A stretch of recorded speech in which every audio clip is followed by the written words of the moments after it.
Bizarre. Why is it doing it?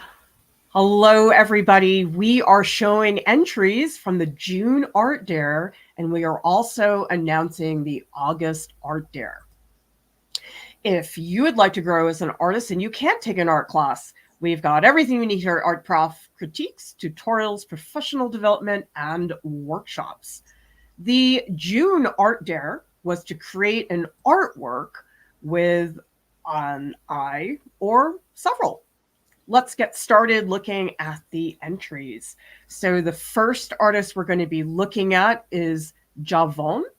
And JaVon made these wonderful collage portraits and explains here in this image the process for making these. What do you think about this process? I always really appreciate people who can do collage well because I was never one of those people. But I really enjoy how they're able to get these different layers of value with the different colors. I think that's really, really cool. And seeing all the patterns, how they work together, it looks really phenomenal. And here up close, you can see how JaVon is really making use of the patterns and looking at how they interact with each other. They're very bold patterns, and so therefore adding all those colors, I think it creates a feeling of cohesion. So if you look at this image here, the colors are a lot more dominant. In the earlier images, the patterns were what you saw first. So I think, JaVon, you did an amazing job of really getting all those patterns to not clash, because I think that's the problem with patterns is oftentimes they're way too busy. What about this color scheme?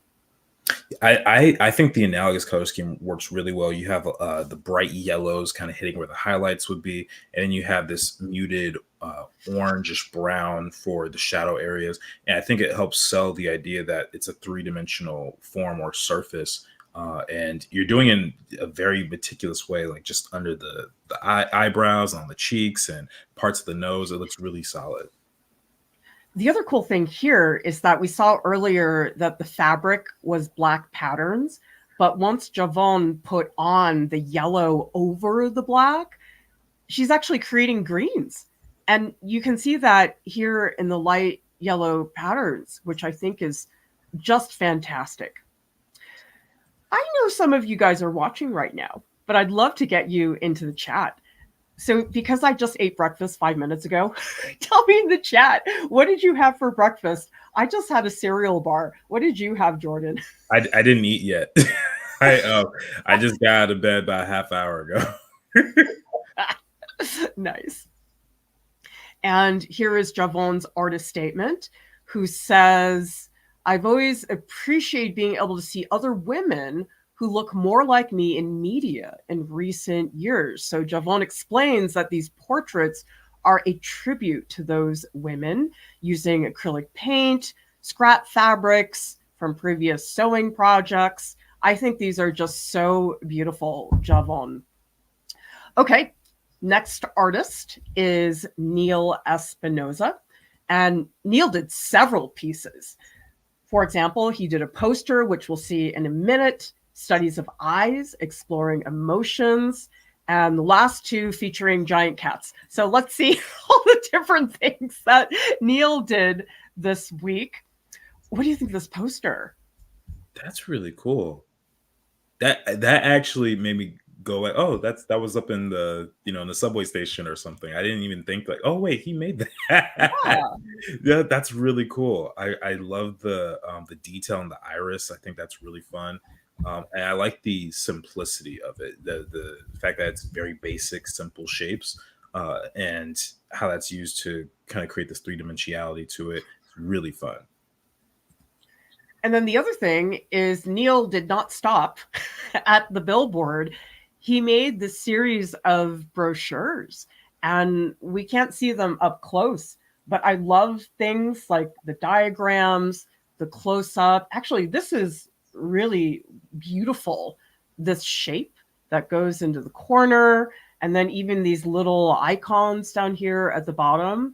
So you did a really comprehensive job, Neil. I feel that it's got a good range of big, bold shapes. It's also informational. There's text there. It's a lot of things to balance in a brochure design, and I think you handled it beautifully. How about these? Oh, these are fun. Everyone's got their own unique expression. You got one that's crying on the bottom. You got one that's just enraged in the middle. Second one's kind of like this joyous, happy expression. And it reminds me when I was in class one time, our teacher was explaining to us the power of body language and expressions, and how you're able to capture such a clear emotion in just that small section of the eyes is not an easy thing to accomplish. So I will applaud you for that. And the digital technique, Neil, wow, they're so painterly. I mean, they really don't look like digital paintings to me. This one at the bottom looks like really juicy paint. And we can see in here all of the various textures that are happening, so many different colors. I love the purples that are down here. And this face is super intense. Yeah, that guy looks like he's about to like wrestle someone. Yeah, Like yeah. it's just like just pure anger and rage. I do not want to run into him. No. And it's not just the eyes. Neil, you did such an amazing job of doing the stuff around the eyes. And I think that's a big challenge with eyes, is that the very first thing we see is usually that pupil. But actually, in terms of form, the pupil isn't doing that much. And things like these wrinkles, the eyelids at the bottom, what a great job you did really creating that structure. How about this one? This one's also really solid. I love the way you're treating the iris, the um, all the little texture marks in there. The fact that some elements are lighter and some are darker. Those little subtle things are making this stand out so much. And how about the cat? Oh, the cat. Oh, that's fun. It took a while for it to load. Oh, that's so fun. I think that's great. I think anything with a cat on it is going to make the internet obsessed immediately. So good on you for that. But I also like that you put so much around it. You have like broken glasses. You have this funky chair on the right side. You got a pineapple pillow, I guess. For some reason, a paw print on the ceiling. Like there's a lot to appreciate here, and so I think it's fun. You filled this place up entirely. I'm really curious about the skeleton in the bathtub, though. That one is really that's a new one. I don't think I would have thought to do that, so I'm very fascinated by that. He's having an ice bath. He needs to wake up or come alive, something like that. Neil, what an exciting composition. There's so many things in here, but you did really well emphasizing the cat with those thicker lines. And then even down to these little things at the bottom. There's so many props down here. I just noticed these two little eyeballs that are just sitting here. And so what you did with scale is that there's a real hierarchy. There's the one big shape, there's a medium shape, for example, the couch, maybe the bathtub. And so it's a really well articulated composition. And is this an homage to Pee Wee Herman? Okay, tell me in the chat, who here remembers Pee Wee's Playhouse? That show was on all the time, and I watched so many episodes, even though I found it really annoying. This is what we did in the 80s. We just watched whatever was on, no matter how bad it was. Did you ever watch Pee Wee's Playhouse? I know who it is. I know who he is, but I've never actually seen it. I think my parents were like, "Nah, he's too annoying." So in the show, he had a chair that was called Cherry, and I can't totally remember, but I remember he had eyes on it or something. And Godzilla cat. Amazing. That's a lot of destruction. Wow. I love that. I like the little people down here. Excellent scale. Yeah. Yeah, there's a meme of Elmo, and he has like a bunch of fire underneath him, and he's going like this, and it kind of reminds me of this painting here. I just think it's cool how the eyes are definitely the focal point here, because they're brightest most intense yellow, and it pops out really beautiful across all of the very dark values. All right, the next artist, and by the way, Lisa P's having coffee with cream. Lunja, oatmeal and raisin. Janice, just coffee. Also, if you're watching right now and you're a lurker, just come into the chat and say hi. You don't have to say anything else, but I love seeing all the different names and for us to be able to say hello. Okay, the next artist is Lisa Protzman. And Lisa asks, how many times do we look without seeing? How many times have we cried our, quote, eyes out with our closest friends? And asking, how many of us have shined a flashlight into the dark and seen the thousands of eyes glowing back at us? So Lisa did so many different pieces. We have this one here with the animals, this image of a person reading. We have a landscape. And we also have the 3 portraits. What's your take? I love the variety. I think that that's the thing that stands out to me the most about this series is you have the animals, you have the one that was reading looked like a statue almost, and then I never would have thought to do the landscape image of all the eyes kind of peeking out. This reminds me of Scooby-Doo when they would be stuck in like a closet and you just have the glowing eyes. And also, I was just at Disneyland like a month or 2 ago, and on Pirates of the Caribbean ride, they have a moment where it's just all these little eyes. So it kind of reminds me of that eeriness, that creepiness. So this is really fun and a beautiful painting on top of that.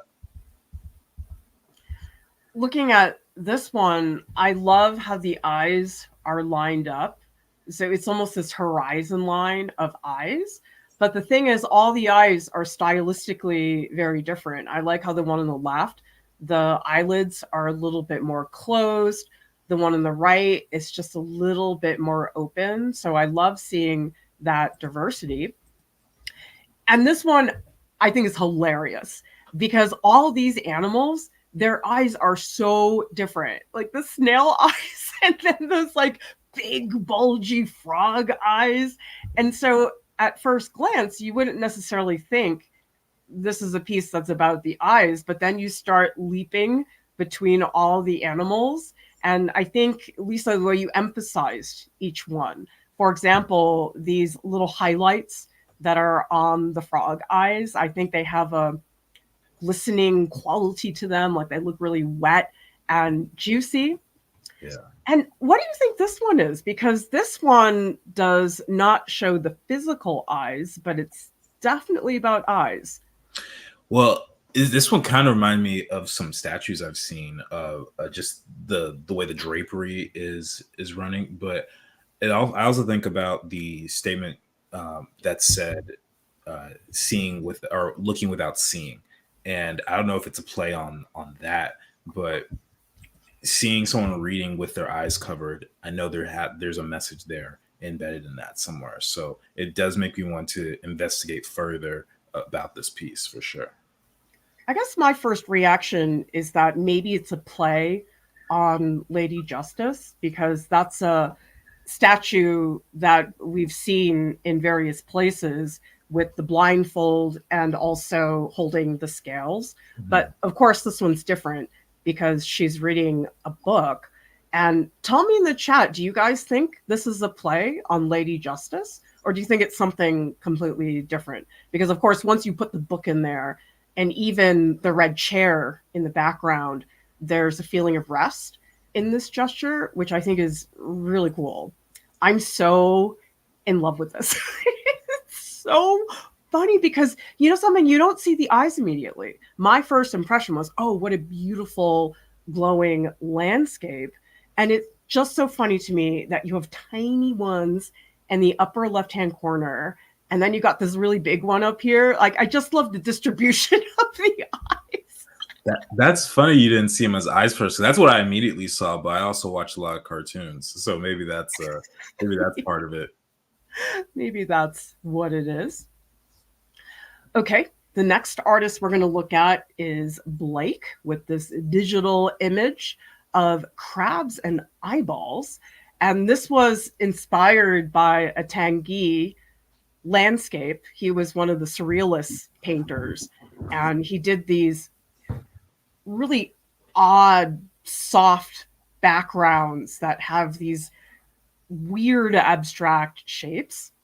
And so this is inspired by a personality test called the desert or the cube.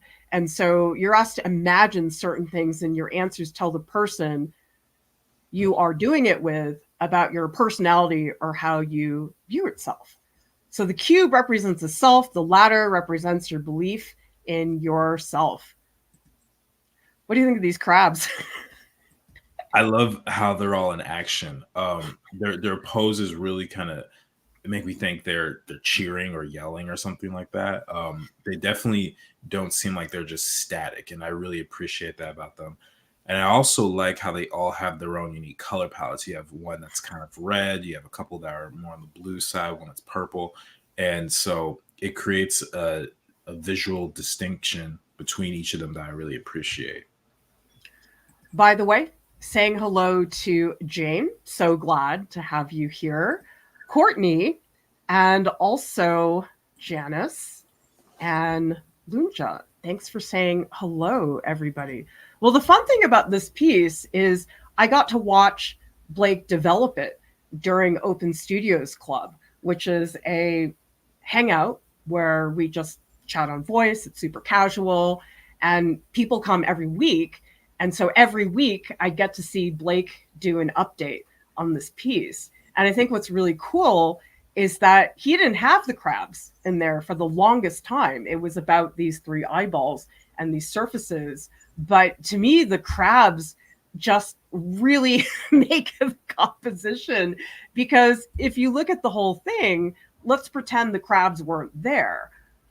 It would feel very centered.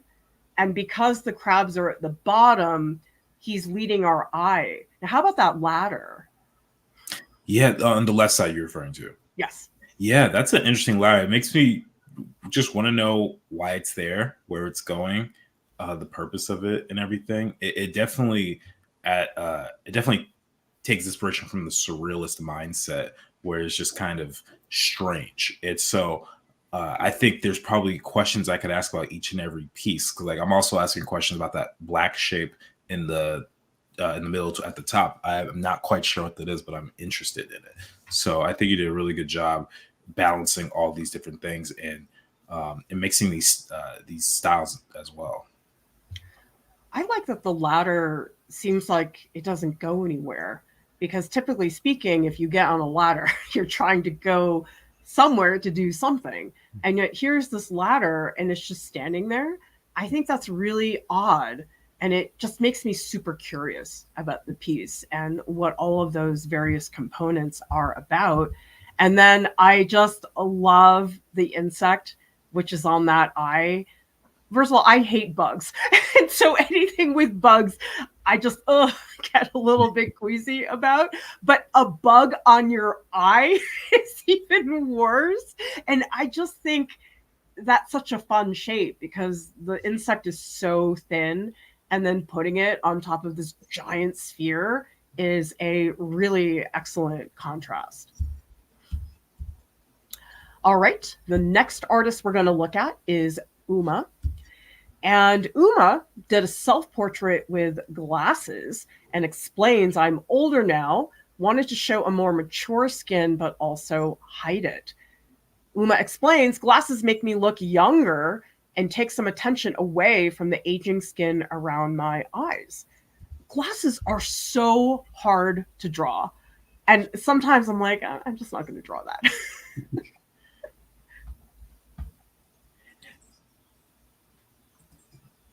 Here, we also have excellent use of the eye socket. And why do you think glasses are so difficult for people to draw? Man, because they're challenging for me too. I think some of it is due to the perspective that glasses inherently have, especially if it's a face that's kind of three-quarter. There's a lot to think about. You have to get the width right, and you have to make sure it's in line with the face, because if you have glasses that are tilted like this, then it's going to be really, really obvious. And I think that can be challenging for some people. Plus, you have potential lens distortion if you're trying to convey that, or the shine. So there's a lot of elements that glasses add that a face without glasses just doesn't, you don't have to worry about it the same way. Tell us in the chat, who here wears glasses? Who here does not? Oh, and also, do you wear contacts? Because I wear contacts, but now I have glasses because I'm old and I need reading glasses. So I've come back to wearing glasses after not having to wear them for such a long time. Uma, good for you for how you articulated these glasses. One thing I'm really noticing is this left-hand side. It's very dark, very well defined. Same thing over here. But then down here, the glasses, they almost disappear. They don't have the same degree of articulation. In fact, these strokes on the right-hand side, they sort of break up. So you have this line that goes and then it stops. This one does something similar. And I think that's really important with glasses, because if you make them too pronounced, they just look like somebody pasted them onto your face. Mm-hmm. And these are really nice because I really feel like it's on her face as a physical form. So excellent work. Shokunin says, here's my little token of appreciation for all your great work. Watching you from India, Art Prof has really transformed my view of art in general and inspired me to be adventurous. That means so much to us because, Jordan, it's a lot of work to run this platform. It is. And I've been a part of it for about 7 years. Wow, 7 years already. Wow. Not including when I was an intern.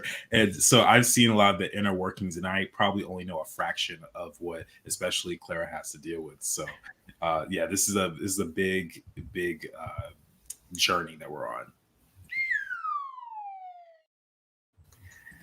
We also have Jane wore contacts until my eyes wouldn't tolerate them anymore, wore glasses 8 months before I got LASIK because I didn't look like myself with them. Oh gosh, the laser treatment just like freaks me out a little bit. I mean, in theory, I guess it's helpful, but I just can't wrap around a laser going into my eye.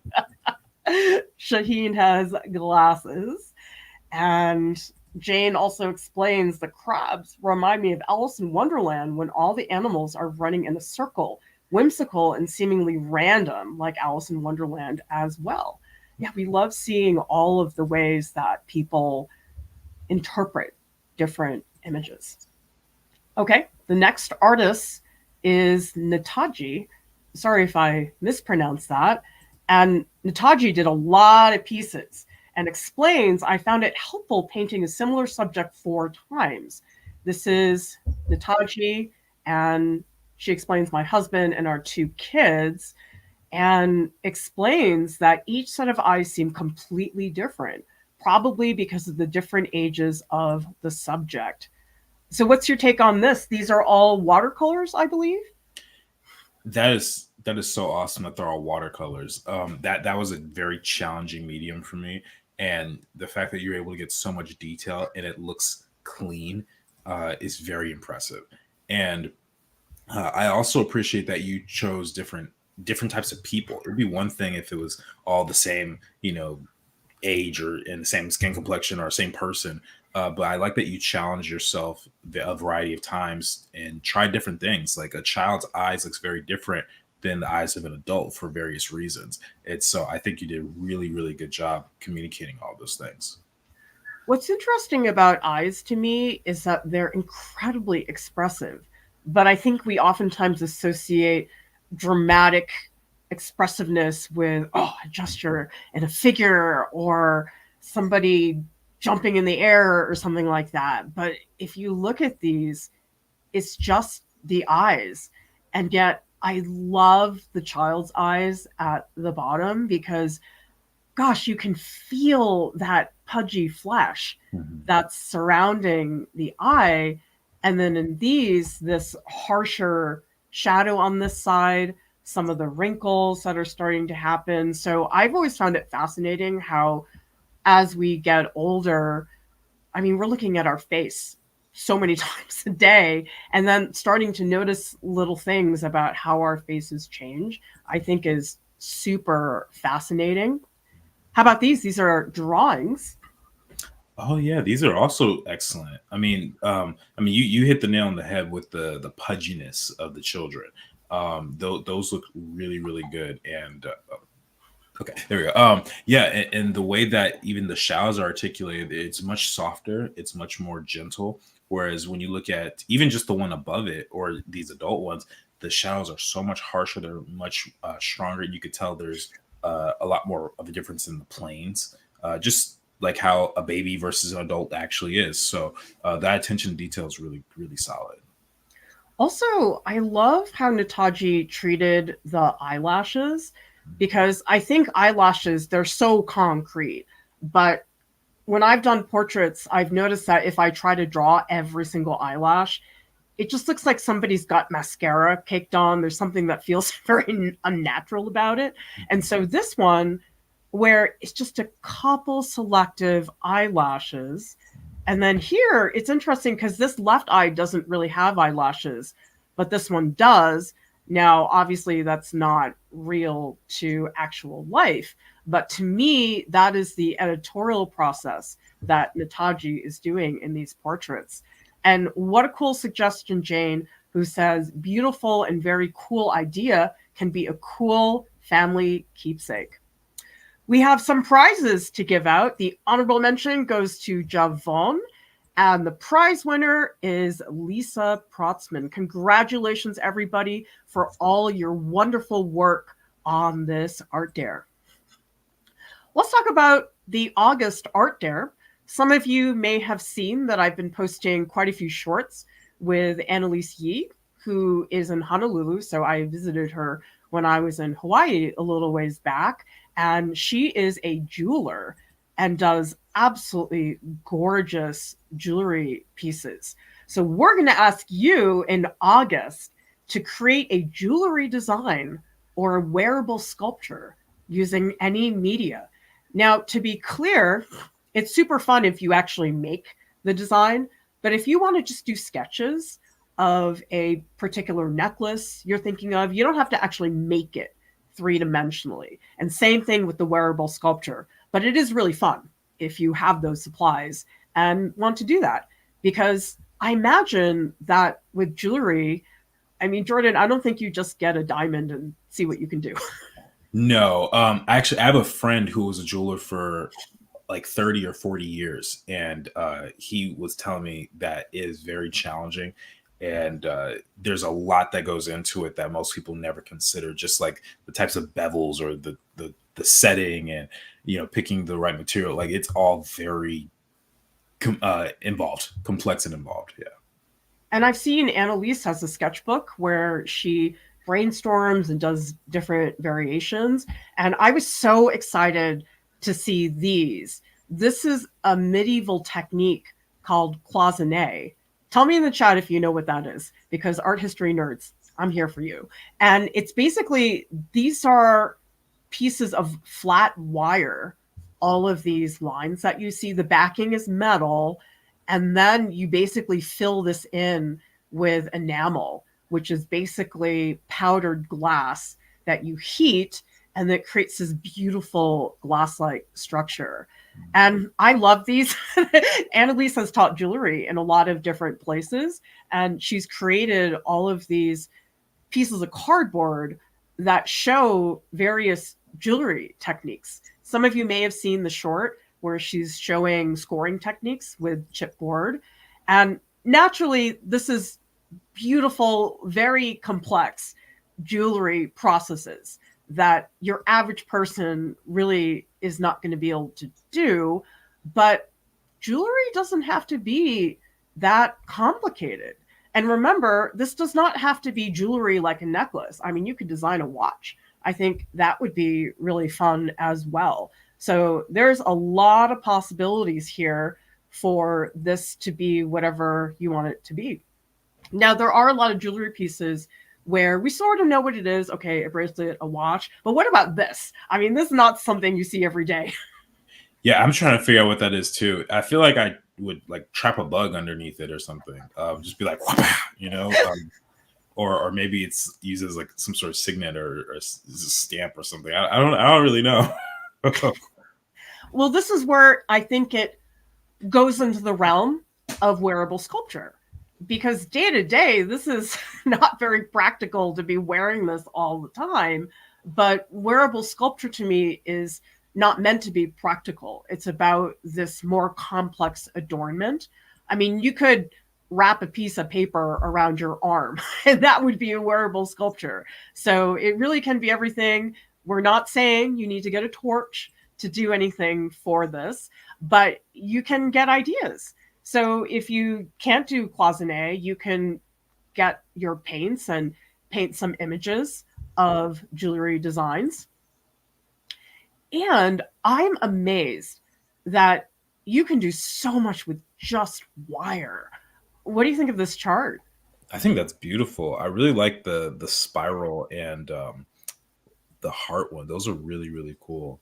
I had no idea that this went into it. I'm one of those people that has always been focused on one type of art primarily, and so when I see something different, I and I see how it's laid out, I'm like, oh, there's so much thought that goes into this that I don't even consider. So this is really cool to see. And this is much more accessible. This is more my type of jewelry because the S, oh my gosh, that is so beautiful. And I would never think that a single piece of wire could make something so elegant. And then the spiral is so beautiful. So I love that she does these very complex processes. But to me, this is a really good entry point into jewelry. I mean, you could just get an earring thing and attach it. You'd have some earrings in about 2 minutes. So I love that she makes it accessible in this way. And then, of course, there's stuff like this, which is just so striking.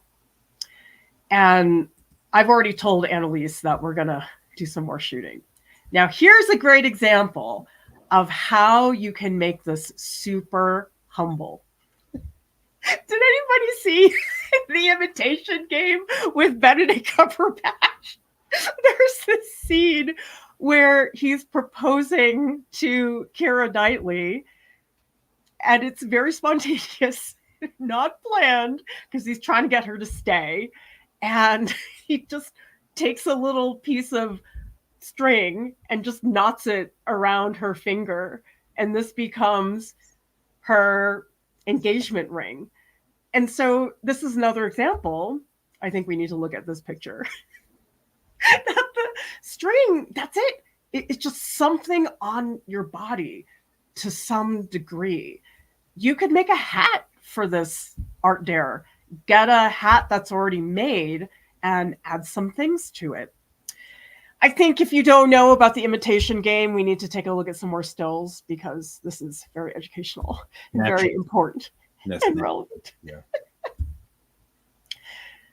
This is a wonderful jeweler who I knew through somebody else. I mean, I haven't met her before, but I'm acquainted with her work. This is Youngju Kim. And can you believe these are made of Velcro? You said Velcro? Yeah. What? That's so cool.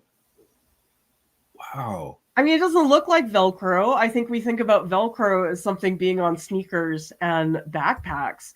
But if you look up close, maybe this photo shows it a little bit better. She's just taking strips of Velcro and putting them on top of each other until they create an actual form. And then she loops them all into each other to make the piece.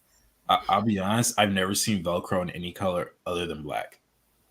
So this is really fascinating. I can see it much more clearly now. But yeah, this is beautiful. This is really cool. And so this is a brooch, and you can see all the individual pieces. She oftentimes uses Velcro that has a rounded edge. I don't know if she cuts it or if it actually comes like that. But I also love looking at the gradients, that she's got the black here, the lighter gray, the darker gray. Now here, I think you can really see it. Do you see it better? Yeah, definitely. Definitely. That is incredible. I wonder what inspired her to use Velcro specifically. maybe it's something that's common when you're working in like a sculptural medium all the time, but it never would have crossed my mind.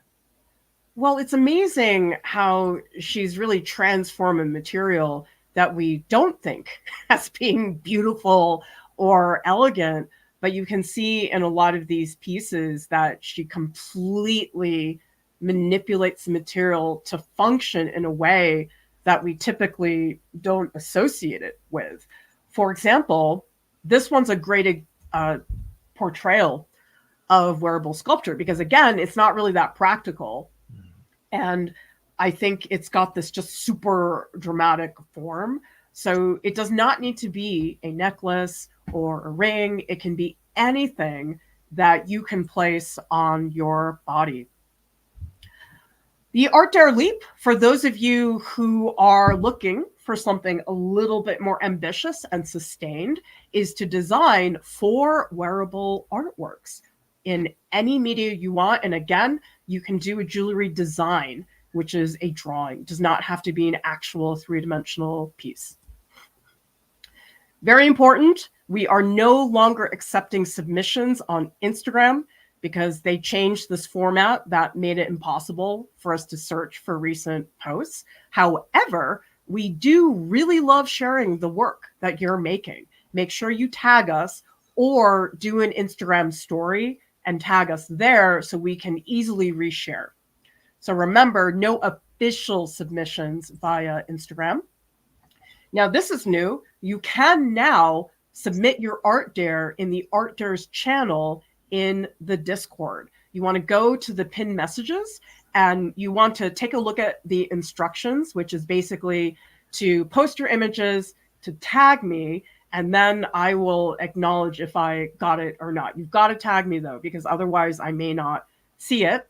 But also, Jordan, the Art Dares channel is so fun for other people to inspire each other. Yeah. I mean, it's used all the time for people to post their updates and give inspiration and feedback for other people. So I think it actually makes a lot of sense to just say, hey, this is the final resting place for your artwork here. And I think it's a great place to build that community and help foster this sort of enjoyable workflow. We also have a Google form, so you can use this. It is on our website. So if you go to artprof.org, just look under Learn and Create. You will find Art Dares there. And then you want to click on the Art Dare page. And if you scroll down, you'll see there is a link for the Google form.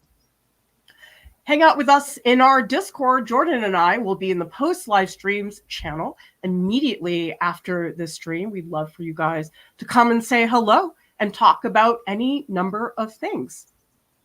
Yes, this is the issue, Jane, is that Instagram screwed so many people when they changed the hashtag search. Yeah, you can only do top recent posts. You can't search anymore by recent posts. And so we realized we were just missing all these entries. And so Discord submission or Google form is best.